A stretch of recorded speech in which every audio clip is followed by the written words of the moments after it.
Thug Rose gets one on the board. Rose Namajunas officially cashes in her first victory at Flyweight. She gets it done against a budding contender, Amanda Ribas, but both fighters notoriously up strawweight, up flyweight. Now we need to find the true home. She calls out the winner of potentially Erin Blanchfield versus Manon Fiorot. She even talks about Macy Barber, and we have a lot to break down here for UFC Vegas 89, because that was not the thing that stole the show, folks. You might have heard some bites, some bite bonuses, lots of madness at hand. I can't wait to break it down. Welcome back to another episode of the Bloody Water Podcast. My name is Derick G, and welcoming me, as always, my co-host, the Santa Fe Bomber, the New Mexico native, AJ. Big swing week. You got a big dub on the board this week. We're going to assess the damage, but before we jump into that, man, what is this sport that we watch? Bites, bonuses for the bites. You know we're going to break it down, so don't bury the lead too much, but what's your thoughts on the events, brother? Hey man, this is why we watch these cards that not a lot of casuals like to watch, because things happen, the sport changes, and people make money. We said it on the pre-show, folks. This is here for the money makers, and we told you, another week back to back, man. This is a fun one. I shouldn't say back to back. Another week making money is what I should say. There you go. There we go. You're right. This was a fun one, though, and that's the thing, man. It's the underrated cards, just the ones that you least expect that everyone writes off. I'll just tune in the week following when we got UFC Atlantic City. We got a crowd, but hey, the Apex, it does deliver sometimes. So, with that being said, folks, really quickly, just take a quick look down at the scoreboard below. AJ, like I said, he got the big swing week. He's moved to 31-20. I'm remaining at 35-16. This is the kind of point that I wanted to hit at. I have lost my prestigious 70% and above accuracy rating, but we're both on the board at over 60%. So if you are following this program, 6 out of 10 times you're getting your picks right. And when it comes down to the gambling perspective, that is a number that we want to not only increase, but we want you to appreciate. So let's go ahead and AJ, let's jump into it. The big screen is up. You dig what happens here. All right, man, let's take a look at what we got right here. I started off this event terrible, but I did make a second half surge. Compliments of the consensus picks right here, man, but you got a lot of gold on your side. So the thing that I just want you to answer really quickly is you gave us a theme of the consensus picks. We don't really talk much about the overarching picks, but what were your thoughts on the events, man? I mean, you kind of nailed it. It was intuition. Is this chalk? What were your thoughts? And to be completely truthful there, Derek, it was a little bit of chalk, but I do still think moments really mattered in this weekend's card. And that's how a lot of people either got steamrolled or got one snuck from them. But those big moments are what really drew everybody's attention. 100%. So again, congrats to AJ for getting the big dub, but congrats to us as a program because we hit 3-1 for the consensus picks. Folks, we try to tell you, these are good picks right here. If we both come to terms on it, we're probably going to hit. The big miss that we'll talk a little more in depth, but just as it stands right now, man, is Yusuf Zalal. He was the correct read. The money completely shifted to him. He was the favorite by the start of the event. And I don't know if there was something that we didn't know behind the scenes, but Billy Q did not look like the same guy that I'm accustomed to watching. But aside from that, we're happy with the 3-1 overall, correct? Oh, absolutely, Derek. Hey, what's that? 75% on the consensus picks? Not too bad. Not too bad. All right, moving right on along. You want to talk about something good, though. We're increasing the lead on the prop lock. So, folks, we call it a prop lock for a reason. It's because we got you covered. Ramos versus Arosa, that was the easiest under 2.5 rounds that I've ever seen in my life. Usman versus Parkin, we said it. Heavyweight overs does not happen often, but it happened twice, actually, on this event. So maybe it does happen often. Either way, both of us are at 2 wins on terms of our streaks right now for the props. But the one place that we did falter, which we got to completely own, is the parlay. Now, came close. One leg hit. It was Shabazian versus Dobson under 2.5 rounds. That was an incredible read. Ribas versus Namajunas under 4.5 rounds did not cash. We gave you the hedge perspective on the other end where we said, hey, a decision is a fantastic play. And if you did cash in, that was plus 200 on that decision, which, like I said, it did cash. So overall, 5-3 on the parlays. AJ, we're in a sweet spot right here, man. I cannot complain. So before we move on to just kind of the next ring of things, let me go ahead and just take a step back, man. Let me just ask you, overall on the night, betting wise, is there any things you would have taken back, or were we happy with the night? Man, pretty happy with the night. It's hard not to be upset at that Ribas Namajunas over or under miss, hitting it on the over, man, because I think that was I think the over was plus money too, if I remember looking right. It just seemed too hard not to pass up, but that's the one I like to miss. Other than that, Derek, it was a pretty damn good night of bets. Understood. And I couldn't agree more. So with that being said here, AJ, let's ditch all of the recap and let's actually kind of assess the night that happened. So what we're going to do here is we'll just kind of run down some of the events that we had, talk about the big moments, and then, of course, we're going to jump into the news and notes. But, folks, of course, before we do that, if you made it to this section of the program, drop a like, subscribe. That's the most important thing. We're almost at 865 subscribers here in the Bloody Water Podcast Army. So as you can see, every single show where I'm basically giving you guys this stat, the number is increasing. People are finding out about the program, and if you know a friend who is a fight fan who does not know about our show, introduce them to the Army. We all trying to win. We all trying to eat over here. But again, let's go ahead and let's recap this main event, man. Rose Namajunas look sharp. She'll look sharp against Amanda Ribas, who is notorious for being able to give people problems. She'll get in there, get on the inside, create chaos. I think that's a great thing that Ribas does. She creates chaos, whether it's from the form of submissions, whether it's from the forms of just throwing in there spinning attacks and all that good stuff. And she's always in the fight. But Namajunas looked composed. She got the 49-46 times 2, 148-47. And before we talk about the actual event, I want to talk about that scorecard right there, AJ. Happy, upset, indifferent. Did you think it was a fair scorecard? I thought it was pretty fair. I mean, going back to what we were saying about the theme going into this, both of these fighters had their moments where I thought one was going to be able to, kind of steam or get some motion going, get some momentum going and pushing forward. I thought it was a little bit closer of a fight than 49-46, but still, man, it looked like entertaining. What can you be mad about besides being entertained for this one? Do you think the scorecards should have been a little adjusted there, Derick?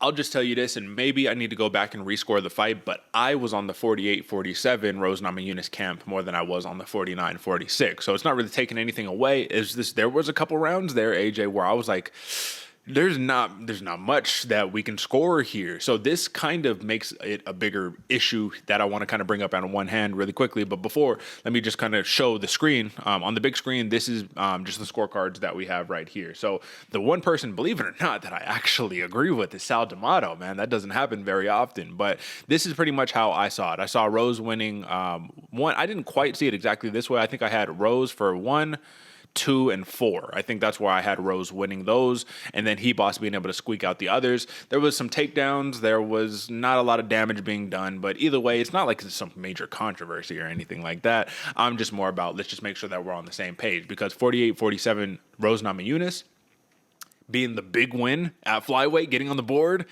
this causes a bigger question. She says, hey, listen, I'll take Macy Barber. I'll take the winner of Manon Fiorot or Erin Blanchfield. But my question is, I know she's a 2-time strawweight champion. She's looking to become a 2-division champion. This win didn't really bode well for me. It didn't speak much to her prospects at flyweight. And I think if anything, you start going against those top dogs again, I'm not too confident that I would be betting on Rose to be victorious in those bouts, especially against these young, hungry contenders coming up. But what were your thoughts? Were you taken aback like me, or am I overreacting to the situation?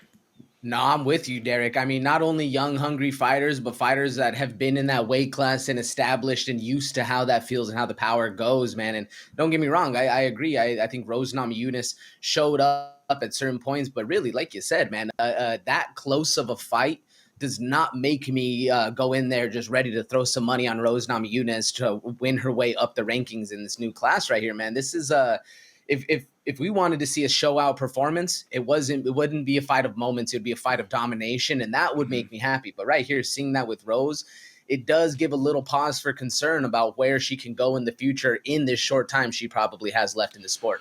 And that's what's interesting, man. If you look at the numbers, it's not like, I mean, it was close, right? But it's not like it was like super one-sided. You can't complain if you just look at pure numbers. You're like, all right, well, she outstruck her. She did what she needed to do. She got the takedown. She has way more control time. Like, she got the win through and through. I don't think anyone was questioning the victory. It's just a matter of you come in thinking this is Thug Rose, and there wasn't nothing thug about her on this night, in my opinion. This was a Rose Namajunas just picking up a victory at flyweight. So maybe she drops the Thug moniker persona. I'm not talking literally with a nickname, but maybe that style of fight comes across specific style of fighters. For an example, that victory, that saga she had with Joanna Jędrzejczyk, man, maybe it was just a tailor-made matchup for her to have those moments, but at flyweight, it might be a little bit of a different game. So really the point that I wanted to make here is that if we had to take a guess or a bet right now, a prediction, does Rose Namajunas touch gold at 125 pounds in the women's flyweight division? I don't think so, Derek. It hurts to say, folks, because you know how big of a Thug Rose fan I am. But at this point, I don't see it. The comment that kind of resonated in my head was Mhm. doing what she needed to do. That's not championship material, man. Steamrolling your opponent and absolutely obliterating them is championship material. And I just don't see those days in the future anymore. Yeah, and I'm really hoping that something changes. Maybe this is like I needed to just secure the first victory and then I can get back into my bag for the next one. But round 5 was the concerning thing for me, man. I was like, this is a close fight. It's not guaranteed that you won, and you're not really stepping on the gas. You looked a little tired, and you're the one who's fought in 5 rounds, like what, 5 different times or whatever the case may be. So it was indeed a big victory for Rose Namajunas. Happy that she got on the board. I'm sure Amanda Hebos, being a company woman herself, will be back. But yeah, big win. That's really all that we could say here. AJ, I need your opinion. How many times were you sweating this one out, man? Carl Williams got tagged. I said it. I said the man gets hit a lot. And if you look at the numbers, you might be like, what are you talking about? He only got hit 27 times. You don't want to let a man like Justin Taffa hit you nowhere near 27 times. But the point is, man, do we have a Jelton Almeida number 2 on our hands right here? I mean, Carl Williams really seems to be, I'm going to shoot in for the takedown, I'm going to get you down, but I don't particularly have the most urgency to finish the fight. How will this story play out? Will he reach his Jelton Almeida moment where someone just stuffs it and hits him with the big elbows and calls it a night? What do you think? Yeah, Derek, I absolutely think that's up next, or at least in the near future with Carl Williams, man, because he leaves himself open for those opportunities very often. Doesn't seem too afraid of the outcome of what's going to happen if you leave yourself like that, man. And you want to talk about only hitting him 27 times. Well, Carl Williams damn near got stung 20 of those just because of the power that Taffa had, man. And there was definitely some trepidatious moments in this fight, especially when Taffa isn't able to get up. But until then, I mean, and no disrespect to Justin Taffa, but we're not saying he's the top upper echelon of these fighters right here. And now that Carl Williams gets the dub, there's only one way to go, and it is to those upper echelon people that know how to put you out, that know how to stuff those takedowns. This is going to be a rough road for Williams going forward. And I'll tell you, man, listen, still, it's nothing but respect. When you're going against somebody that physically larger than you, there is an incredible amount of danger when you go in on a shot. So I saw towards the end of the fight where I'm just like, all right, Carl Williams, we got the bet on you. We just got to rack this one up. We're right there, bro. And when you see he's shooting for dear life in round 3 to save himself from getting knocked out, to me, it just seems like a continuous story for Justin Taffa specifically. We just want him to stay up. We want him to stop throwing knees, throwing head kicks, and just box and take this dude's head off. So it seemed to me like he got saved by a little bit of poor fight IQ by Justin Taffa in that fight. Otherwise, we could be seeing Justin Taffa bad man, Mark Hunt style walk-off KO. Like, that was totally in the realm of possibilities. But again, to bring it up back on the big screen, Carl Williams, he clinicked him, man. This was a wrestling clinic. The only thing that I'm mad about is that I didn't make Carl Williams by decision my prop lock right here, because this was a pure plus 200 money grab. You stole it, you took the bag, and you dipped out. It's either KO or it was a decision. But speaking of that, man, let's talk about this Edmen Shahbazyan, the Golden Boy, against AJ Dobson, man. I'm going to take us off of the big screen, and let's just say salute to the Golden Boy. Now, one thing that I did mention in the pre-show, I said this was a get-right fight for Edmen Shahbazyan against AJ Dobson. Well, AJ, brother, I was sweating in the beginning. I was like, oh my God, who is this AJ Dobson? This is not the guy that I've bet on before, because he came out looking sharp and almost knocked out Shahbazyan himself before that get back. I'm going to talk about the implications of all of that, man, but let's give it to him. Dobson looked sharp going into this one, correct? Oh, man, sharp as attack, and not only had me worried, Derek, had me sweating for Shahbazyan. All I thought, again, like, because we were saying it, man, this guy, this could be a get-right fight, but he loses this. Is what's going on? All those thoughts running through my head, man. Happy to see Shahbazyan pulled it out, but you have to give credit to Dobson for showing up, man, and really putting some knuckles to work. Not just putting knuckles to work, man, but he looked focused, he looked sharp, and then when it came down to the grappling component of it, I said what his number one goal needs to be: get this fight to the ground as soon as possible. If I'm not mistaken, Edmen was the one that shot first. You know what we say on this program, first to shoot's a bitch, let's go, you know what I mean? And he got him to shoot. But he did save the day when Shahbazyan was able to come back and just land that one crack shot, man. He has the one-shot KO power. That's not going to leave. It doesn't matter how many times you falter in this game that we play. But the reality is, you can be impressed by that performance. And you could say, Shahbazyan, that was a fantastic knockout. But when you just look at going forward, this gives me zero confidence in going forward. I thought this was a reinvented man, tailor-made matchup, but really it came down to the chin might be a little spotty based off of those knockouts that you discussed previously before. And then more important than that, man, he has to have somebody who can't take him to the ground, because at this point, it just seems like that's just stylistically not something that we're seeing him bode well with right now. So what do you think about the prospects of Edmen Shahbazyan? This dude is so young. He's so young and so talented. But do you think that the next fight right here, is it always going to be KO or bust? 11 first-round finishes, 11 KOs. What do you think? Unfortunately, I do think that's kind of where the style of Shahbazyan is leading, because I'm trying to think, like, where do you put this guy? If you start sending him up the ranks, man, there's nobody there, or I guess everybody there can shoot a takedown and get you to the ground, right? And that's kind of where the problem is. Shahbazyan needs to find that key to being able to stuff that, or just get away from that, nullify somebody's ground game, or at least implement his own into kind of getting to where he needs to be. I just don't see that happening here in the near future. So I think, man, Edmen Shahbazyan might be one of the younger gatekeepers we end up seeing if he can't figure out this hole in his game. That's fair. That's fair. And when we take a look right here, man, I mean, just look at this. It's you win by knockout, knocked out, win by knockout, you're knocked out. You got decision loss to Hermansson, which was a mauling. You got knocked out by Brunson. You're knocking out Tavares. You're choking out Marshman, knocking out all these people. You got to split against the dentist. But aside from that, it's just Starch City, bro. And a lot of it is happening really, really early. Look at all these first-round finishes.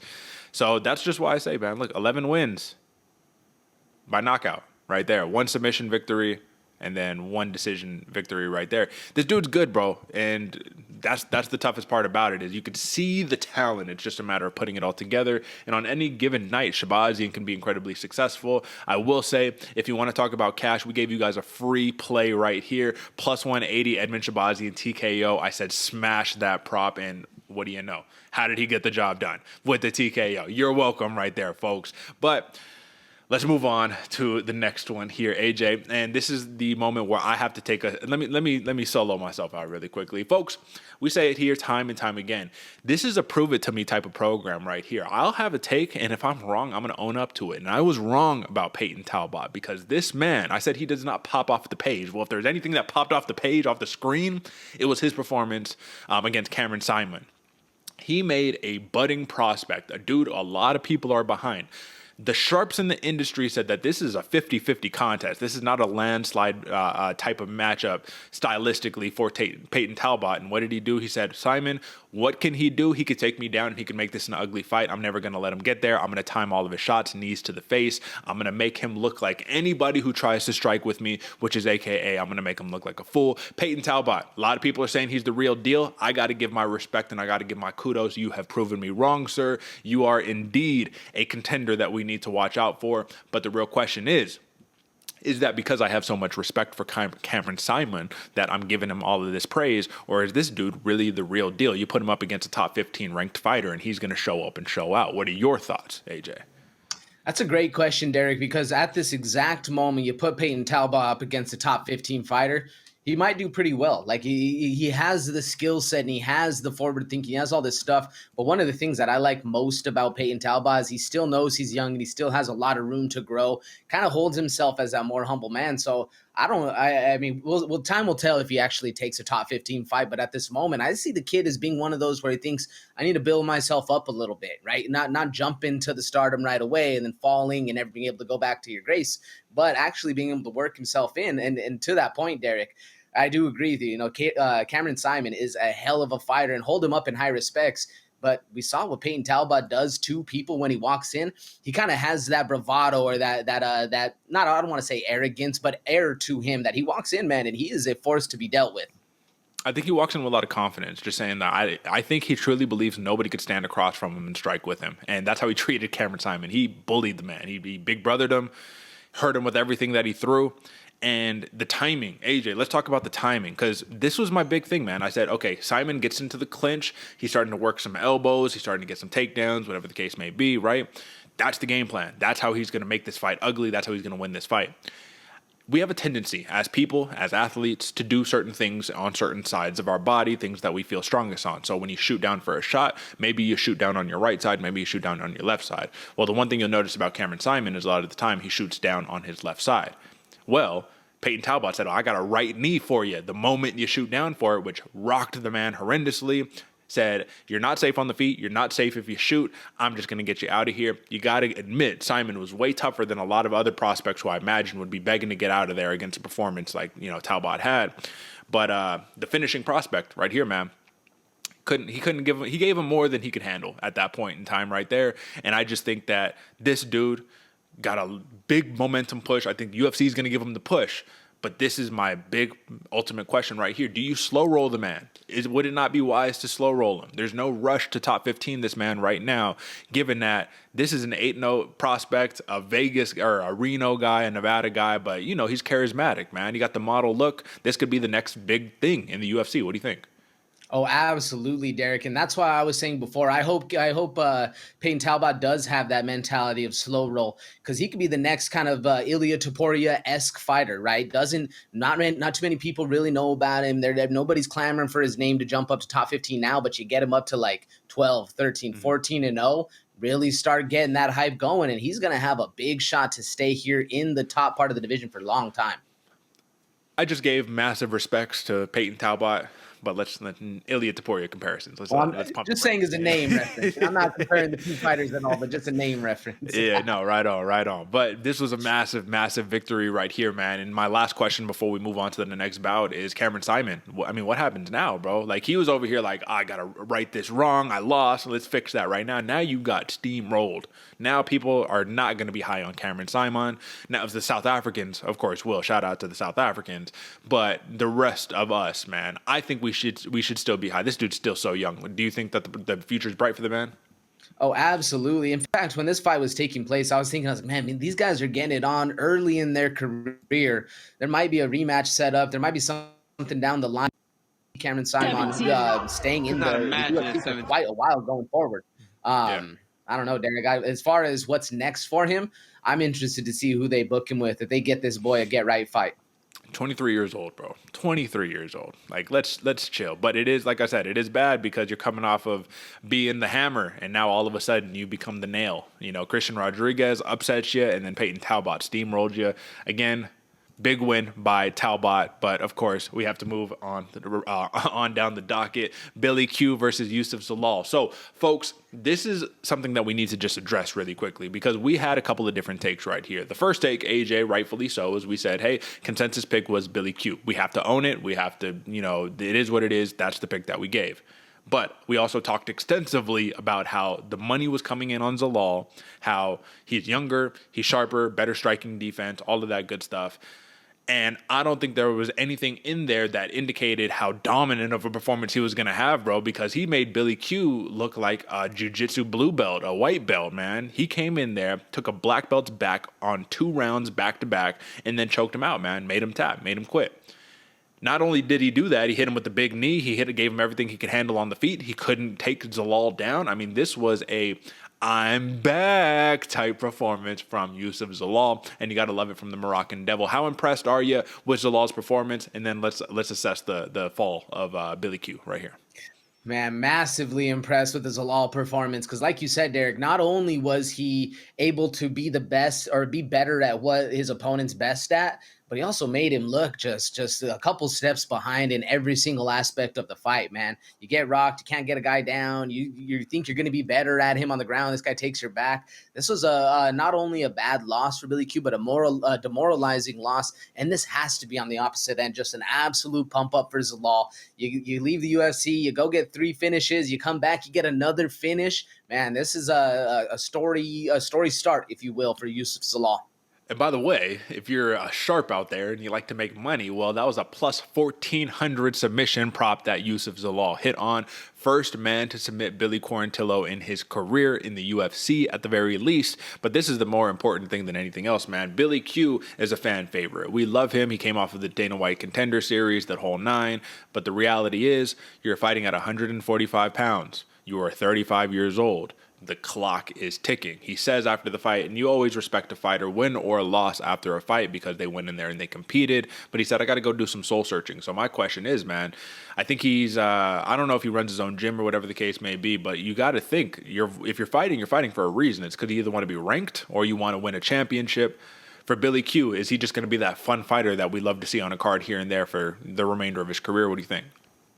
Man, I feel like it's easy to say, yes, he can be that fun fighter because the potential's there, Derek. But I mean, we said it a little bit in the beginning. The Billy Q of past that we like to see, that fun, crazy fighter, didn't really show up again in this fight, man. So I would love to say he's just going to be here for money and getting those glories and just like that. But I don't really see it lasting that long if he has performances like he did against Zalal.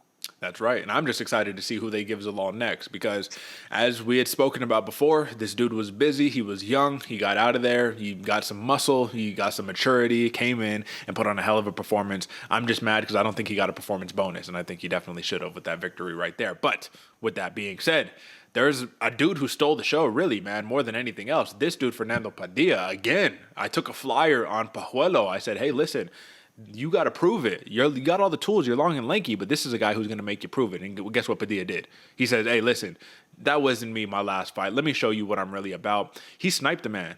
7 strikes total for Pajuelo, 35 for Padilla. Sniped him so bad that he gave up his neck and then just gave him the couple taps and said, I'm out of here. I've had enough. Padilla looked like the future of the sport. Padilla announced himself. He says, I am the 145-pound John Jones. AJ, is this correct? Is Fernando Padilla the 145-pound John Jones? What do you think? Well, he better hope it's only inside the cage and not outside the cage, or maybe Fernando Padilla is going to get a lot more news cycle. But man, as far as the fight style, I don't really see it. John Jones is an incredible wrestler, striker, and everything he does. But man, maybe, shoot for the stars, Padilla, because if that is the case, if you can't hold that kind of lineage going forward, man, I'm excited. I've been hyping Padilla up from the jump. And if he can go in and have that air and that confidence in like he did in this kind of style of fight, man, he looked great from the jump. My question is how long can he maintain that bravado, if you will, going in against fighting some of these other dudes? Because Luis Puella, to take nothing away from him, first fight in the UFC, he's not going to be walking in the most confident. Not only that, but this is also, and again, man, I bet on Pajuelo, so I cannot sit here and make excuses. It is what it is. I'll own it 100%. But I prefaced it with the first thing I said going into that prediction show, and I said, this is a get right fight for Padilla, right? Like they are giving him, hey, here's your opportunity. Let's get a highlight, let's do the thing. I just said, hey, listen, this guy is going to give you more than maybe you can handle if you're not on your P's and Q's. But again, he sniped him. He just said, hey, you're going to walk into all of my shots. He gave him everything that he could handle plus more and had the anime One Piece little power up at the end. It was awesome. You got to love it. I think he's definitely going to get back on the card with all the other solid Mexican, prospects that are coming up right now. I just thought that this was a fantastic victory for a dude who seems like he's working really hard. So shout out to him. Definitely a fan favorite of mine. And then, AJ, that's the main card breakdown. So listen, that was the whole entire main card right there. We hit it from top to bottom, but there's a couple fights that we should definitely point out on the prelims. Now, there's a big one that we're just kind of avoiding right now. That's in the news and notes section, but we can still go down here and we could just say, if any of these fights popped off the page for you, there is one for me, and that was Juicy J getting a feel-good victory against Ricardo Ramos, man. He was hurt, and we had said the chin is questionable. Well, it held up long enough for him to be able to snatch the gilly. Don't be silly, AJ. Snatch the gilly, jump it for Juicy J, and he got the guillotine victory against Ricardo Ramos. It almost seemed like this was too comical of an ending, but I knew that it was just going to be dumb while it lasted. Under 2.5 rounds hit, so shout out, ching ching right there. What were your thoughts here, AJ? This was a fun fight, man. I was happy to see Juicy J get back to kind of being that wild man, if you will, right? Like this guy, he's not the most technical. He has ability to be technical, but when he's in there and getting wild and having crazy fun, man, he looks good. He looks sharp, gets a dub on Ramos. Can't be mad.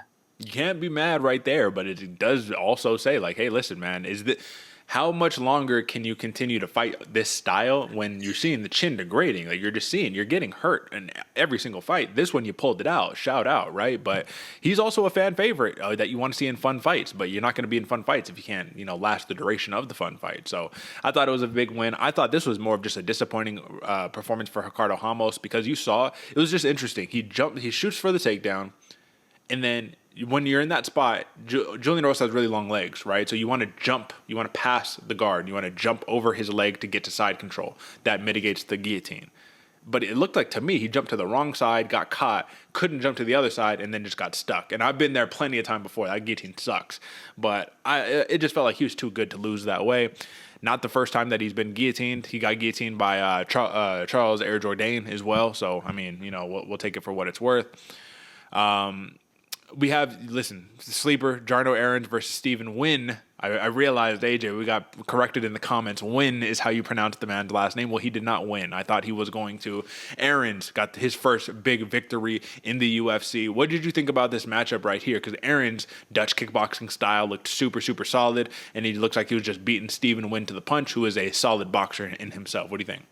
Man, back and forth. This was actually a very fun fight. I'm glad this was your sleeper, right, Derek? Yeah, this was. Yeah. I'm glad because this was a fight that for people who don't know or don't have the big names or they need to see a name to fight, you go and you just put this on. They're going to be entertained all day long. And like you said, Jarno Aarons looks smooth with the kickboxing, but you got to give it to Wynn for staying in there and making this a dirty and hard competition going forward.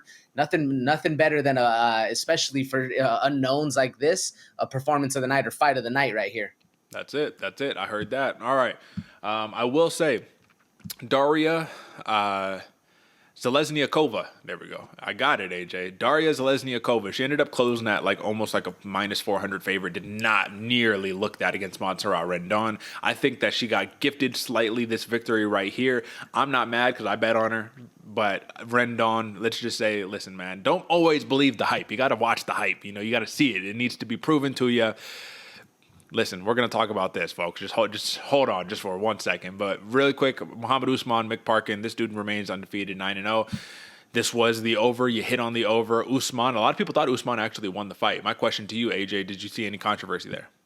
I did actually, man. I thought Muhammad Usman looked good. The only big thing and why I'm not super upset about this one and calling this one a robbery, round 3, Parkin ran away with it, man. He really did. And that's been Usman's downfall as of late. Once the fight gets long, he just feels like he has it and doesn't press the gas. And it's a foolish move. I mean, listen, I heard that. It was still close. A lot of people are really undecided on the actual outcome, but I'll tell you what, this Mick Parkin is no joke, man. Training with Tom Aspinall, that definitely helps. We'll just say that. All right, folks, that was your betting recap for the card. Now we want to break down the hottest headlines of the week. We're going to talk about some things that happened related to this event, UFC Vegas 89, along with just some other MMA stuff. So let's jump straight into it. AJ, we needed to get to it. Bite alert. Andre Lima defeats Igor Severino via DQ bite, and that was your sleeper, my man. Clearly you saw something. So we're going to go through just kind of piece by piece here. So first and foremost, that bite mark is crazy. Cut this weirdo. That's from Jamal Hill, former light heavyweight champion. And you could see it, bro. You could see that cut. That is nasty. And on the screen, it'll be zoomed in, so y'all will see it more. But that was clear cut. And before we actually move forward, I don't know about you, I thought, especially the broadcast team did as well, the mouth guard's in, the angle's weird from the camera. I was like, why are you stopping the fight? Tanyoni, you're being a little you're being a little overzealous right now. And then you see him put his arm up and you're like, oh no, he bit the shit out of him. Cut this dude, DQ him. Were you happy with the immediate DQ? Oh, absolutely, Derek. I mean, there's a few things more egregious than just biting somebody. I mean, this is the first time we've seen it in the UFC, or at least that I can remember. There might have been in the past, but man, this was an interesting one because that camera shot you were saying with the mouthpiece in, he looked like he was just mashing his face up there. I wasn't too sure, but it did look like there was a little bit of meat in between. Yeah. But what my mind went to right away is how hard did he have to bite him with a mouthpiece in to make teeth marks, man? Because that's wild. That's you. You were pissed off. You really bit somebody. We'll see right now. So let's check it out. That's the angle we're talking about, folks. Fight is over. Wow, straight fight over. Okay. Wow. I didn't think they had to do that. Disqualification. DQ. He's going with a DQ. Okay. Disqualification. Bite instead of a warning. And he's looking like, oh, what happened? You know what you did, bro. You know exactly what you did. So listen, let me just kill the sound really quickly and then just kind of scrub through this. Are they going to show us another replay or is that it? Oh yeah, this, and then that's just it, man. When he shows it, he's like, listen, bro, I got bit. Look at that, bro. There's no mistake in that. Here's my biggest thing, man. I'm going to play it back right here. So this is really the clip. He has the man's back. You're biting his arm. I know he looked like he was starting to gas out, but you're not like getting dominated by any stretch of the imagination. A lot of people are saying, well, this came from frustration just because, the fight wasn't quite going his way. The other thing we need to point out is while this is terrible and there's no place for this in the sport, Andre Lima grabbed the cage like 3-4 times during this fight, man, and there was no repercussion done. So it's not like this was a clean fight by either fighter per se, but this is one of the more egregious things you will see in this crazy sport that is MMA. Do you have any thoughts on why this took place? That's my biggest thing. Why? Look at the position. Why? What does it make sense? Does it make sense, AJ? Not at all, Derek. It makes zero sense. I mean, yeah, if you're frustrated about somebody holding the cage and you want to get a little get back, there's ways to go about it that aren't going to be initial DQ, right? Like instant, right from the jump DQ. I see no support or no argument as to why you're going to bite somebody in the cage at all. So let's continue the saga here, AJ. So you see the video, folks. So you see what happens. He bites him, right? And so remember, Jamal Hill, he says, cut this weirdo. Like, what's going on here, right? And then Dana White says, not only are we going to do that, but hey, listen, according to Andre Lima's manager, Lucas, Dana White told him after the fight, he will give Lima the first "I got fucking bit" bonus, which is just hilarious, right? Because you're like, all right, Dana White, whatever, he could do whatever he wants, right? And then scroll down. And then you see the tattoo, "I got fucking bit" bonus. So he really ran with it. And this is what is this sport that we watch here? He said, I was going to give him 25 G's, bro, for getting bit. But this is nuts. I'm giving the man 50K. Shout out for the bonus right there. What is this sport that we watch? This is why MMA is a renegade sport. This is why it's not in the big three of NBA and NFL and MLB. This is why some people just don't understand the culture of what we watch. What is this when the boss, the CEO, the president or whatever is like, I'm going to give you 25 extra G's because you just decided to get a tattoo of getting bit right there instead of being a baby about it? What do you think? Man, I think this is Uncle Dana being an incredibly smart businessman. He says it from the jump, man. Ain't no bitches in the UFC. You want to be hard, you got to be here. You got to talk shit. You got to be okay dealing with it. This is a smart move, man. You could have either made this a PR nightmare that people are biting people in cages, or you could make it be a bonus and say, man, if you get bit and you act like a gangster about it, I'm going to give you an extra 25 G's. That's a good point. Because he's not crying about it, right? He wasn't like, oh my God. He was complaining to the referee, but he's not like, oh my God, this is such a terrible person, da-da-da-da-da. He's like, listen, bro, just give me my bread, man. I got bit. I got the dub. I'm a happy camper. So he gets the "I got fucking bit" bonus right there, the teeth marks and all.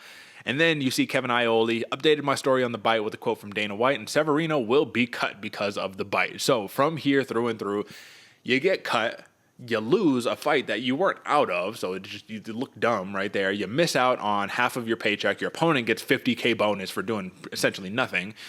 And on top of that, Dana White did say, this isn't included in here right here, but Dana White also said, hey, listen, man, not only are you cut, but guess what? You're going to have some real problems with the Nevada State Athletic Commission. You want to go fight somewhere else? Good luck, buddy, because they're not going to give it to you after biting somebody. I think the chances of him fighting again are very high. This is not the first time someone's bit someone in MMA. It's just a little more high profile because it's the UFC. But through and through, what is our assessment of this entire just debacle that is Bitegate, if you want to call it here? Andre Lima, he's clearly the big winner, but what does this mean for the sport? Man, what does this mean for the sport, Derek? A lot of things can happen, and it all depends on your outlook and your processing forward after them. That's gonna have a big outcome on what it is. I mean, it could be a good thing, it could be a bad thing, you never know. But if Uncle Dana's there supporting it, man, I mean, I feel like you just got to roll with the punches and always keep a positive attitude, because it could have ended up very poorly for both of these fighters, but at least now, I mean, Andre Lima looks like a gangster. Let's just say, AJ, and this is just where I'll leave it right here, I think that when you got it, Uncle Dana just kind of rolling with everything like that and all of that good stuff, it's just another Saturday night with the boys. I think that you got such a machine that is the UFC. This doesn't even matter, man. So Saturday night with the boys right here. You got to love it. And then, yeah, so right on. Let's keep it. Let's go ahead and let's keep it pushing. And then apologies, AJ, because I actually didn't have it on the right screen. I had it on the bet recap, news and notes. That's where we're at. All right, I got you. Okay. So unrelated to what's going on, we need to talk about the love triangle that is Dricus du Plessis, Sean Strickland, and Israel Adesanya. Their love triangle does continue. So I just want your thoughts off this. Du Plessis, he doesn't want to fight too soon in order to let some of his injuries heal. He says ideally he fights twice in 2024. Well, he's the champion. Guess what? The champion does what the champion wants to do. But he also does believe that his next fight will be against Israel Adesanya. So let's go ahead and let me see. Let's pull this up, this Twitter post. He says... You're looking like... Let me pause that first. He says, Israel, you claim you want to drag my carcass around in South Africa, so be a man of your word, and let's go ahead and let's do it right here. I'm not going to play the actual clip because there's really no point, but the entire thing that I'm trying to highlight here is, where does Sean Strickland fit in this? Because, like, this dude technically, I mean, he was the champion. He just lost the belt. Where does he fit in this mix? Because he's like, I won the fight. The people know that I won the fight, but Adesanya is automatically, because of the beef between him getting the shot, and he has the greater legacy and all of that good stuff. So before we jump into that, let's just give me a quick comment because I'm not done with this saga right here. So where does he fit in?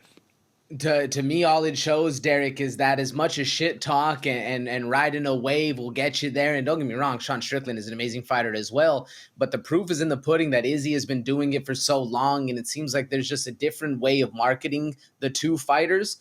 That looks like Izzy picked out the better strategy to keep his name in everybody's mouth and make people a little bit more mad to want to fight him, if you will.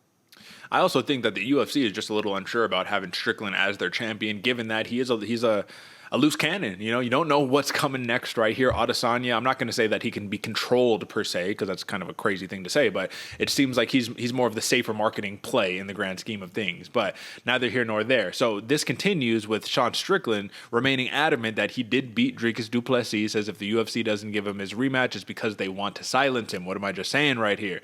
So let's go ahead and let's pop open this Twitter clip. And I won.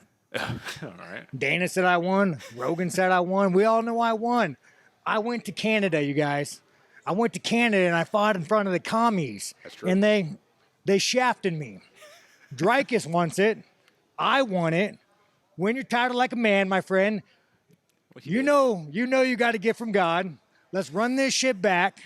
Settle it like men. That's all I'm trying to say. Settle like All right, he wants to settle it like a man. I think that's really all that we needed to hear right there. That pretty much summed it up, right? So the question ultimately becomes, right, if we keep just kind of sticking on this topic right here, it's the love triangle. Adesanya is better for marketing dollars if you just kind of market the African beef, Du Plessis, Adesanya. Strickland is not the style of fighter that you particularly might want to have as a champion, because you're going to get a lot of those drawn out technical decisions that come down to these close, like how did you score it type. So when it comes down to the UFC supposedly being a merit-based company where the best of the best only fight the best, this clearly does seem like, hey, we're going to do what's best for the storyline, WWE style, and we'll pick Izzy instead. So what's the final prediction for you? Do you think we're locked in? Adesanya gets the next shot, or is there any room for Strickland to sneak in there somehow?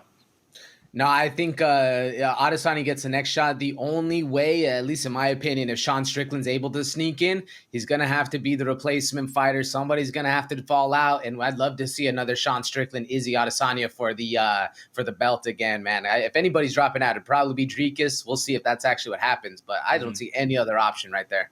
I'm not going to, it kind of sounds crazy, but is there a world where Dricus is like, I'm still healing up, I don't want to fight? So they're like, all right, Izzy versus Strickland 2 for a interim championship, winner fights Dricus. Like, is that on the table? Absolutely, Derek, literally without even a second to think about it. I can 100% see that. We've seen Dricus do this exact same thing where he'll just kind of play the game and then not play and kind of be in there, but not. He's a weird champion because he doesn't have that same bravado every other champion brings to the table. And weirdly so. I think you're onto something right there. All right, let's keep it pushing. Sean Strickland, a little bit more of our favorite fighter right here. Sean Strickland opens up on mental health after reaching the pinnacle of the sport. And this is actually just like a good PSA that I wanted to show the people. So, yo, what up, guys? Check it out, people. Man, I'm just going to give you a clip. I've been fucked up, dude.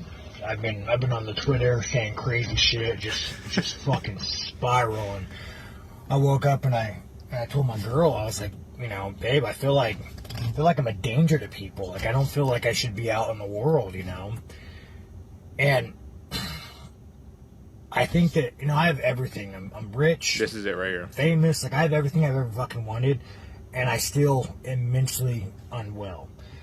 And That's the key right there, AJ. I don't even need to play anymore. That I just felt like it's a fantastic PSA. He says, I'm rich, I'm famous, I got everything that I want, and still mentally, I'm just not quite there. So I think that it's just a good thing to remember, folks, that in the grand scheme of things, you determine what your success is. You cannot allow others to tell you what success is.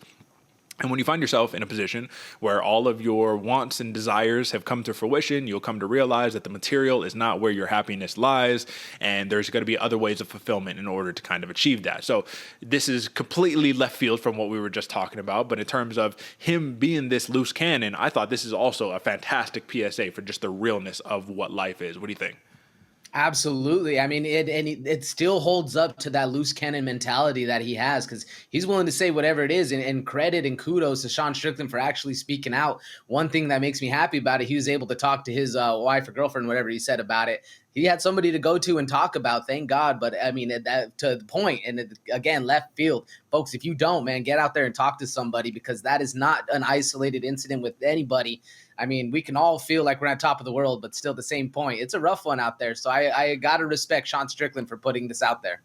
And that is your mental health PSA from the Bloody Water Podcast. So back to violence, folks. Let's keep it pushing. Mighty Mouse, Demetrius Johnson, former multiple time flyweight champion in the UFC. He just shed a little bit of light on his feud with Dana White and the UFC. And this was really the big key right here. I'm not even going to play the video, but I'm just going to tell you the essence of this. He just said, hey, listen, Dana White was like, we don't give flyweights pay-per-view points, da-da-da-da-da. All these people now, CM Punk, he gets pay-per-view points and all this good stuff. Mighty Mouse is definitely one of the probably most mistreated fighters of the UFC in terms of what he accomplished, his pound for pound status. People consider him to be the GOAT, but more important than anything else here, AJ, is do you think, like, let's just say Dana White was like, you know what, Mighty Mouse, like, we mess with you. We're going to give you all the monies and all of that good stuff, man. Would the UFC be where it is today?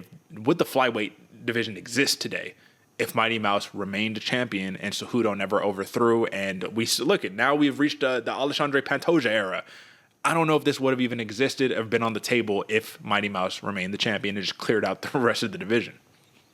Yeah, absolutely, Derek. I don't think the division would have even been around anymore, or they might have even gone out of 125 and 135. Who knows, just by the fact that these guys, they don't have a lot of a crowd draw just by the size of them. But I think one of the best things was seeing that flip up. It was seeing the beef, and maybe that's why we are where we are now, because of the beef and the strife that Demetrius Johnson had to go through. That's right. So shout out to Mighty Mouse. Obviously, he's doing his thing in one championship and whatnot. So shout out to him. Just thought it was an interesting story. And to close us out, last story of the day here, AJ, your thoughts. Muhammad Mokaev, he's baffled by Steve Urseg's UFC 301 title shot against Alexandre Pantoja. They can delay, but they cannot deny my destiny. Now, I thought it was kind of just a thought experiment when we were kind of chatting about this, and we were saying, oh yeah, Steve Urseg, man, like, he can get a title shot, right? And you're like, well, there's really no one else here. So, like, yeah, I guess he can.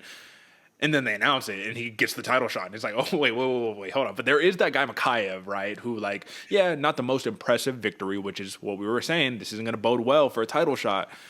And Steve Urseg did have an impressive victory, man. Just like, again, is this the best fighting the best? Or is this the UFC saying, hey, we got to shake it up, dude. You guys are all fighting each other. We need some new life. Why did Mokaev get skipped over here?